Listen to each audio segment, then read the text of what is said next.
Fala galera, meu nome é Felipe Labrada e hoje eu vou trazer a minha análise sobre o jogo de São Paulo e Palmeiras que ocorreu na sexta-feira. O São Paulo ganhou por 1-0 com o gol de Pablo, com assistência de Daniel Alves, e eu vou trazer aqui coisas que eu penso e vi no jogo. Bom, mas para começar eu queria destacar a campanha do São Paulo no Paulistão. O São Paulo é o líder geral do Paulistão e o líder do próprio grupo, que é o grupo B. O São Paulo no Paulistão tem 8 jogos, 6 vitórias, 1 empate e 1 derrota. A derrota e o empate foram com bastante polêmica em cima do VAR, do juiz, mas ok, vamos focar no resto. O São Paulo, dessas 6 vitórias, 3 foram contra times da Série A, 4-0 no Santos, 1-0 no Bragantino e agora 1-0 no Palmeiras. Falta enfrentar o Corinthians, que é outro time da Série A que está no Paulistão. O São Paulo tem 20 gols marcados e 6 gols sofridos, além de 19 pontos conquistados de 24 possíveis. E o São Paulo teve uma maratona de jogos nessa última semana. Foram 4 jogos dentro dessa semana, que foram 6 dias especificadamente, porque o primeiro jogo foi sábado e o São Paulo terminou essa jornada na sexta. Então, nesses 4 jogos, o São Paulo venceu os 4 e 2 foram contra times de Série A. O São Paulo fez 10 gols e sofreu 3.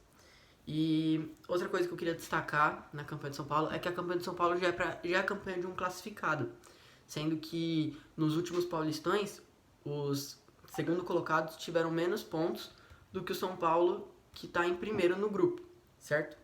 Com 19 pontos no momento. Os segundos colocados do ano passado foram Ponte Preta com 13 pontos no grupo do Santos, Mirassol com 17 no grupo de São Paulo, que inclusive eliminou São Paulo nas quartas de finais, Santo André com 20 pontos no grupo do Palmeiras e o Corinthians com 17, que era do grupo do eles e o Bragantino, que eram 2 times que estavam na Série A, certo? E o São Paulo também nos outros anos, nenhum ano começou tão bem assim. O São Paulo no Paulistão passado fez 21 pontos, o São Paulo já tem 19, em 12 jogos fez 21 e agora tem 8 jogos e já tem 19, então possivelmente se manter o rendimento, manter a regularidade que vem tendo, vai passar essa pontuação.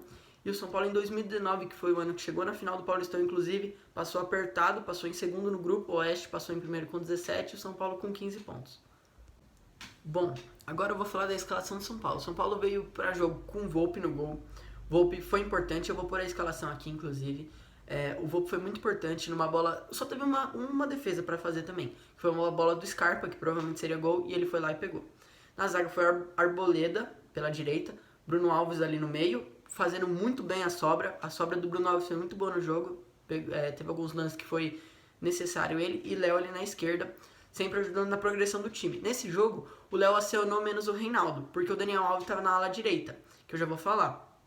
Mas ele acabou tendo menos participação com o acionamento do Reinaldo, pelo Daniel Alves ter mais qualidade técnica, E podemos falar também que o Léo foi muito bem na progressão dele próprio, assim, com a bola em campo, O Léo quase fez um gol. Na verdade, ele quis dar assistência, Ele tocou pro meio. Ele poderia ter feito gol. Se fosse o Reinaldo, provavelmente teria chutado no gol, porque o Reinaldo é um jogador que gosta de fazer gol.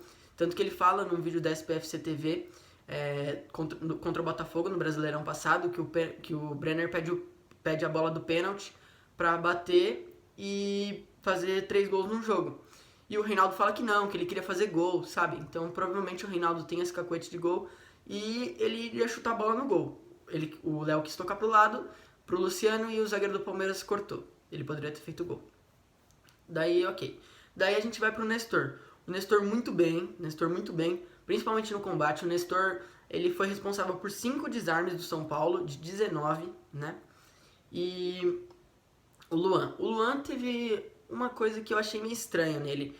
Que também, estranha não, mas ele fazia a cobertura do lateral, do ala. Ele tava ocupando o espaço do ala quando o São Paulo marcava muitas vezes.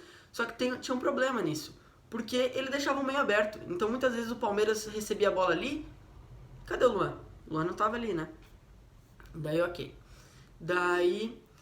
Outra coisa que eu quero falar sobre o Nestor é que o Nestor deu 52 passes no jogo e errou somente um passe. Reinaldo. O Reinaldo foi menos acionado nesse jogo, mas quando foi acionado foi importante. Um destaque do Reinaldo é que ele tem que parar de querer encher a bomba em tudo, porque ele teve uma oportunidade que era só ter colocado a bola e ele quis encher, quis estourar o goleiro, né? Podemos dizer assim. E daí ele perdeu o gol que o Éder que fez a jogada, inclusive, e é uma boa oportunidade para o São Paulo aumentar o jogo, aumentar o placar no momento e praticamente definir o jogo, né? 2-0 ali pro final do jogo é um excepcional placar, né? Daí o Igor Gomes ele acabou caindo mais pelo lado direito, pelo lado esquerdo, porque o Luciano vinha receber a bola no meio, que o Luciano jogou como segundo atacante, ele já estava apto para esse jogo, e fazia a tabela com o Daniel muitas vezes, e daí ele vinha receber pelo meio. Daí o Igor Gomes estava caindo mais pela esquerda. Daí falado ali do Daniel foi muito bem, deu assistência, foi importantíssimo pro São Paulo, criou muitas oportunidades. No começo do jogo, logo, ele já colocou o Luciano dentro da pequena área, ele deu uma bola, um cruzamento pro Luciano. O Luciano perdeu o gol, infelizmente, ou felizmente, depende pra quem você torce, né? E daí o Luciano tava fazendo esse papel, que inclusive quando o Éder entra, o Éder faz o papel de segundo atacante, porque ele entra no lugar do Igor Gomes, e o Luciano vai pro meio pra fazer esse papel que o Crespo já disse que pode ser que aconteça algumas vezes no São Paulo. E já começou acontecendo nesse jogo que teve Pablo, Éder e Luciano em campo, por um momento, né? Porque depois o Luciano sai pra entrar de outro jogador. Daí o Pablo, ele não vinha bem no jogo, ele não tava conseguindo fazer a parede, que tentava em alguns momentos, não tava conseguindo vencer a primeira bola, mas daí o gol, e com o gol já ele deu uma melhorada no jogo, e o Crespo já ia tirar ele, inclusive, o repórter da Globo disse, mas decidiu não tirar, porque viu que ele fez o gol e isso é importante para o atacante. Agora eu queria falar um pouco do Éder. O Éder entrou muito bem em todos os jogos pelo São Paulo, ele é um jogador que dá muita profundidade pro time, infiltra bastante e dá bastante opção de passe pro meio armador do time, inclusive pros alas, né, um passe mais vertical ali. E ele vai ser muito importante pro São Paulo ao longo da temporada, principalmente porque o calendário brasileiro é bem apertado, né? Bom, e aqui para complementar eu queria falar um negócio sobre o Luciano. O Luciano, ele é muito importante pro São Paulo, ele é insubstituível no time de São Paulo, tanto que o São Paulo agora tem 3 atacantes. Com a chegada do Éder, nem se discute se o Pablo estiver bem e se o Éder estiver bem, o Luciano ficar no banco, certo? O Luciano é titular do São Paulo e pronto. Mas um vacilo que o Luciano vem dando é a falta. Não a falta que ele sofre, porque ele desiste da jogada. Então se o juiz não dá a falta, o cara sai com a bola com o campo para progredir. Porque geralmente o time de São Paulo tá acompanhando ele, o cara puxou ele, se o juiz não dá falta, o cara vai progredir em campo com o São Paulo exposto e o Luciano deixou ali. Tudo bem que dependendo da falta, o VAR depois vai ver e vai dar falta, mas se o juiz não considerar uma falta? Por exemplo, teve um lance que o jogador puxou ele, mas não teve intensidade no puxão, só encostou no braço dele e ele já largou a bola e parou. O juiz poderia não ter dado falta e o Palmeiras poderia ter chegado no gol. Bom, agora eu vou falar sobre a proposta de jogo do São Paulo. O São Paulo, desde 2020, vem sendo um time ofensivo e não é diferente nessa temporada, né? O São Paulo vem gostando. A nova ideia de jogo do São Paulo Clube é a ofensividade, né? Em 2019 o Cuca era defensivo, daí passou pro Diniz, que virou ofensivo, e daí agora o Crespo, que inclusive agradeceu, né? Vamos dizer assim, o Diniz pelo trabalho. Falou que o Diniz fez um belo trabalho que ajuda a adaptação dele. Inclusive o Léo Pelé, que vem jogando muito bem como lateral pelo lado esquerdo, foi o Diniz que inventou ele de ser zagueiro e agora ele é uma peça fundamental no time do Crespo e provavelmente não vai sair com a chegada do Miranda. Quem provavelmente vai sair é o Bruno Alves, até porque o Miranda, por ser um pouco mais velho e ter menos velocidade, provavelmente vai jogar no meio, na sobra. Mas então, o São Paulo é um time que foi com a proposta de fazer pressão, de forçar o erro do Palmeiras, fazer o Palmeiras não conseguir construir. E o São Paulo conseguiu muito bem isso, porque muitas vezes o Palmeiras recuava a bola pro goleiro, o goleiro do Palmeiras não conseguia e tinha que estourar a bola e a bola voltava pro São Paulo. O Palmeiras não conseguia ganhar a segunda bola e a bola era mantida na posse do São Paulo. Mas vamos lá. O São Paulo inclusive fez o gol assim, que eu vou mostrar o gol, vou deixar passando aí depois, para vocês verem como que o São Paulo pressiona e daí o Scarpa tenta o passe e ele erra o passe no peito do Daniel. O Daniel entra ali e toca pro Pablo. Mas antes o São Paulo tinha recuperado, feito a pressão, o Luan tinha recuperado a bola e tinha tido a oportunidade de gol ali que o Pablo não conseguiu chegar na bola, certo? E daí a bola parou nas mãos do goleiro do Palmeiras, do Vinícius, que saiu a bola com o Scarpa e o Scarpa errou o passe na pressão do Daniel. Mas então, eu queria destacar aqui que 12 gols do São Paulo, de 20 no Paulistão, a bola foi roubada no campo rival. E o São Paulo tem média de 5 roubadas de bola no campo rival nesse Paulistão. E 19 desarmes. Então é um número bem alto e vem mostrando a eficiência da pressão do São Paulo. E no jogo contra o Palmeiras, só nesse jogo, foram 9 recuperações no último terço e 19 desarmes. Então a pressão do São Paulo deu muito certo nesse jogo, principalmente porque o Palmeiras não conseguiu jogar. E daí o Palmeiras acabava apostando na ligação com o Luiz Adriano e com o William. Tanto que os zagueiros do São Paulo fizeram muita falta no Luiz Adriano e no William, porque eles não tinham opção para quem tocar. Para quem abrir, eles buscavam um passe vertical e não conseguiam, não encontravam, porque os alas do Palmeiras não davam profundidade, mas eu vou falar isso daqui a pouco também. Dessa última parte eu disse que o Luiz Adriano e o William não tinham opção para quem tocar, porque eles faziam um pivô em cima dos zagueiros do São Paulo, mas eles não tinham com quem abrir a bola e dar o passe vertical. Outro ponto que eu queria destacar do São Paulo é que eu achei que o Pablo e o Luciano ficaram um pouco distantes nesse jogo. O Pablo não aproximava tanto do Luciano. E daí eu lembrei da dupla Luciano e Brenner. Porque o Luciano e o Brenner, eles se encontravam muito para fazer a tabela. E daí o Pablo e o Luciano não vêm fazendo isso. Eles ainda mal tinham jogado juntos, né? Tinham jogado só o começo do Paulistão junto. O Luciano nessa volta do Paulistão é o primeiro jogo dele como titular, né? Esse foi o quarto jogo e foi o único que ele jogou como titular. Primeiro ele tinha sido liberado por problemas pessoais. Depois, contra o Bragantino, ele entrou no final do jogo, porque não vinha treinando há um tempo, pelos problemas pessoais que ele foi resolver em Goiânia. E depois, contra o Guarani, jogou o time reserva do São Paulo. E o atacante do São Paulo foi o Vitor Bueno, né? Bom, agora eu vou falar do Palmeiras. O Palmeiras, a última vez que havia jogado pelo Paulistão, tinha sido contra o São Bento, no meio da paralisação do Campeonato Paulista até, que o Palmeiras e o São Bento acabaram repondo o jogo e jogaram em Volta Redonda, no Rio de Janeiro, né? E o jogo tinha sido 1-1. O Gustavo Gomes tinha empatado o jogo que o Diego Tavares tinha aberto o placar pro São Bento.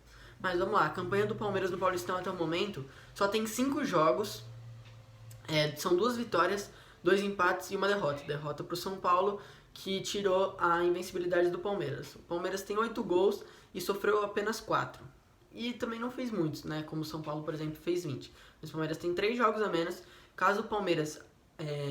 quando o Palmeiras completar esses 3 jogos a menos, o Palmeiras vai poder ter somado 17 pontos no total, certo? Porque ele vai poder fazer 9 pontos e tem 8 já. Bom, apesar do Palmeiras não ter perdido o último jogo no Paulistão contra o São Bento, o jogo que foi 1-1, o Palmeiras vinha de um momento ruim para enfrentar o São Paulo, né? O Palmeiras tinha jogado há 2 dias atrás, como o São Paulo também tinha jogado contra o Guarani, mas o São Paulo poupou os titulares e o Palmeiras não, porque o Palmeiras jogou a final da Recopa contra o Defensa e Justiça. O Palmeiras havia ganho o primeiro jogo por 2-1 na Argentina e no Mané Garrincha, o Palmeiras acabou perdendo nos pênaltis, por 4-3 nos pênaltis, né? E o Palmeiras vinha de outra derrota também no final de semana, no domingo. Um empate, na verdade, mas derrota nos pênaltis. Perdeu o título da Supercopa do Brasil pro Flamengo, perdendo de 6-5 nos pênaltis. E isso daí vinha abalando o time do Palmeiras. Inclusive, depois da derrota pro São Paulo, a torcida do Palmeiras amanheceu com a torcida pichando o muro, certo? Caso o Palmeiras vença esses 3 jogos faltantes e o resto que também vai faltar, que no caso vão ser 4 após completar 8 jogos, como São Paulo e Corinthians, o Palmeiras vai ter a chance de ter uma campanha próxima a de 2019 ou 2020, até uma melhor talvez. O Palmeiras em 2019 fez 25 pontos e teve a segunda melhor campanha, tanto que a semifinal contra o São Paulo eles definiram em casa. E isso é importante ter uma campanha boa na fase de grupos. Você pode definir a semifinal e as quartas de final, inclusive a final em casa. A final é 2 jogos, nos outros não, e a final você define em casa se você tem a melhor campanha. Em 2019 a melhor campanha acabou sendo do RB Brasil, não o Red Bull Bragantino, o RB Brasil, né? E em 2020 o Palmeiras terminou com 22 pontos, a fase de grupos, ficando em primeiro também, mas foi a segunda melhor campanha. E curiosamente foi pro RB Bragantino dessa vez. As 2 vezes o Palmeiras ficou em segundo na tabela geral pro RB. No momento, o líder da tabela geral é o São Paulo. O São Paulo já completou os 8 jogos e tem 19 pontos. Caso o Palmeiras vença, vá para todos esses jogos para empatar o número de jogos com o São Paulo, o Palmeiras vai para 17 pontos, ficando 2 atrás do São Paulo. E não tem como o Palmeiras tirar essa diferença do São Paulo, porque os times só se enfrentam uma vez na fase de grupos do Paulistão. Então o Palmeiras não tem chance de enfrentar o São Paulo de novo. Bom, agora vamos falar sobre a escalação do Palmeiras. A escalação do Palmeiras contou com Vinícius no gol, ele foi o goleiro ali naquele jogo que o Everton não poderia jogar porque ele estava suspenso, porque foi expulso contra o São Bento, e daí o Vinícius, o goleiro reserva, teve que jogar.